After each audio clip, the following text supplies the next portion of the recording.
In this video, I will show you that how to edit cinematic street photography filter using Lightroom Mobile.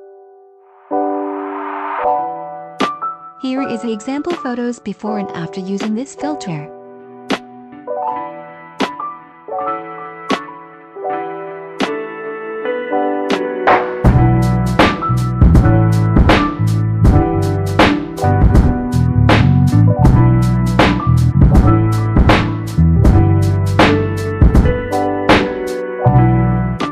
Before start the video, please listen and read the introduction.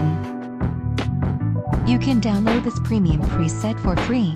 This preset is available in DNG and XMP format. You can use this presets in Lightroom mobile and computer version. Watch full video in YouTube app to get the password. Password will appear at the upper right corner as a card.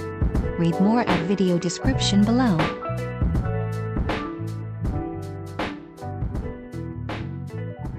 Let's start the video.